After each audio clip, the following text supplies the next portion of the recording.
ఉద్యోగుల సమస్యలు ఉద్యోగ సంఘాలతో చర్చల కోసం కమిటీని నియమించింది తెలంగాణ ప్రభుత్వం. ముగ్గురు సీనియర్ ఐఏఎస్లతో కమిటీ ఏర్పాటు చేస్తూ ఉత్తర్వులు జారీ చేసింది. ఐఏఎస్లు నవీన్ మిట్టల్, లోకేష్ కుమార్, కృష్ణ భాస్కర్లతో కమిటీ నియమించింది. ఉద్యోగ సంఘాలతో చర్చలు జరిపి నివేదిక ఇవ్వాలని కమిటీని ఆదేశించింది ప్రభుత్వం.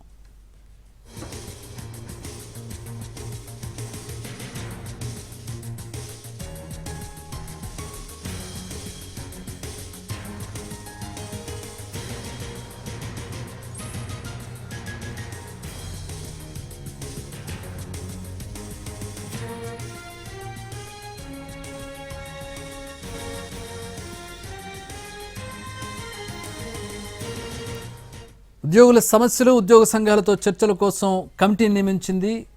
ముగ్గురు సీనియర్ ఐఏఎస్లతో పాటు కమిటీ ఏర్పాటు చేస్తూ ఉత్తర్వులు జారీ చేసింది. దీనికి సంబంధించి మరిన్ని వివరాలు మా ప్రతినిధి సుధీర్ అందిస్తారు. సుధీర్, టైం లిమిట్ ఏమన్నా పెట్టారా? విధి విధానాలు ఏంటి?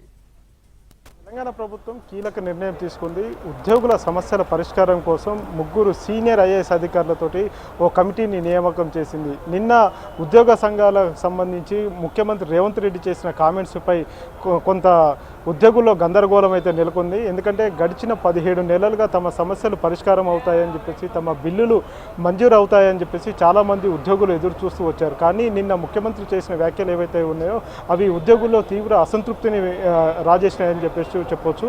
ఈ నేపథ్యంలోనే ఉద్యోగ సంఘాలు అదేవిధంగా ఇటు ప్రభుత్వానికి మధ్య వారధిగా అధికారుల కమిటీని కూడా నియమించడం జరిగింది. సీనియర్ ఐఏఎస్ అధికారులైన నవీన్ మిట్టల్, అదేవిధంగా లోకేష్ కుమార్, కృష్ణ భాస్కర్ ముగ్గురితో కూడిన ఆఫీసర్స్ కమిటీని రాష్ట్ర ప్రభుత్వం ఏర్పాటు చేసింది. కాసేపు క్రితమే ఉత్తర్వులు కూడా జారీ చేసింది. ఈ కమిటీ ఇక మీదట ఉద్యోగులకు సంబంధించిన సమస్యలన్నింటినీ కూడా ఈ కమిటీ దృష్టికి తీసుకురావాల్సి ఉంటుంది. ఏ ఉద్యోగ సంఘం నాయకుడైనా కానీ, ఏ ఉద్యోగి అయినా కానీ తమ సమస్యకు సంబంధించి తనకు ఏదైనా ఇబ్బందులు ఉంటే ఆ కమిటీ దృష్టికి తీసుకురావాలని చెప్పేసి సూచించడం జరిగింది. ఆర్థికపరమైన విషయాలతో పాటుగా ఇతర అంటే సర్వీస్కి సంబంధించిన మ్యాటర్స్ కావచ్చు, ప్రమోషన్స్కి సంబంధించిన మ్యాటర్స్ కావచ్చు, ట్రాన్స్ఫర్ సంబంధించిన విషయాలు కావచ్చు, ఇలాంటి విషయాలన్నింటినీ కూడా ఆ కమిటీ దృష్టికి తీసుకొస్తే ఆ కమిటీ వాటి మీద పూర్తి స్థాయిలో కసరత్తు చేసి వారం రోజుల్లో కమిటీ నివేదికను రాష్ట్ర ప్రభుత్వానికి అందజేయాల్సి ఉంటుంది. రాష్ట్ర ప్రభుత్వం దీని మీద మిగతా మంత్రులతో చర్చించిన తర్వాత నిర్ణయాన్ని వెలువరించే అవకాశాలు ఉంటుందని చెప్పేసి ఆ ఉత్తర్వులో స్పష్టం చేసింది. అయితే ఈ గతంలో ఎన్నడూ లేని విధంగా ఆఫీసర్స్ కమిటీ ఇప్పుడు నియమించడంతో కొంత ఉద్యోగుల్లో కూడా ఆనందం వ్యక్తం అవుతుంది. ఎందుకంటే నేరుగా ప్రభుత్వంతో చర్చలు జరపాలంటే ప్రతిసారి మంత్రులకు కూడా ఇబ్బంది అవుతుంది. వారంతా కూడా అపాయింట్మెంట్ ఇవ్వడం కావచ్చు, లేకపోతే వివిధ కార్యక్రమాల్లో బిజీగా ఉంటున్న నేపథ్యంలో తమ సమస్యలను ఎవరి దృష్టికి తీసుకువెళ్లాలో తెలియక ఉద్యోగులు సతమతం అవుతున్నారు. ఈ నేపథ్యంలోనే తెలంగాణ రాష్ట్ర ప్రభుత్వం ఈ నిర్ణయం తీసుకుంది.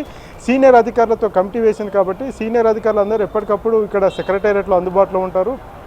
వారికి కేటాయించిన స్థలం, వారికి కేటాయించిన ఆఫీస్ రూమ్లోనే వారు ఉంటారు కాబట్టి ఎప్పుడైనా ఉద్యోగులు కావచ్చు, ఉద్యోగ సంఘ నాయకులు కూడా నేరుగా కమిటీ దృష్టికి సమస్యలను తీసుకువస్తే కమిటీ వాటి మీద పూర్తిగా చర్చిస్తుంది. అవి అసలు సాధ్యమయ్యే డిమాండ్స్ సాధ్యమవుతాయా, లేకపోతే ఆ సమస్యకు సంబంధించి పరిష్కారం ఉంటుందా, లేదా ఇది ఆర్థికపరమైన విషయాలా, లేకపోతే ఇవి సర్వీస్కి సంబంధించిన మ్యాటర్సా, లేకపోతే ట్రాన్స్ఫర్కి సంబంధించిన విషయాలు అనే విషయానికి సంబంధించి పూర్తిగా వాళ్ళు చర్చించి నివేదికను రాష్ట్ర ప్రభుత్వానికి పంపిస్తారు. రాష్ట్ర ప్రభుత్వం నిర్ణయం తీసుకొని వాటిని ఇంప్లిమెంట్ చేయాల్సిన బాధ్యత రాష్ట్ర ప్రభుత్వం మీద ఉంటుంది. కాబట్టి ఇది సమస్యల పరిష్కారానికి ఒక మార్గంగా, ఒక తొలిమెట్టుగా కూడా ప్రభుత్వం భావిస్తుంది. దీని మీద త్వరలోనే ఇటు అధికారికంగా ఒక ప్రకటన చేసే అవకాశాలు కూడా కనిపిస్తున్నాయి. Chakri, thanks for the update Sudheer.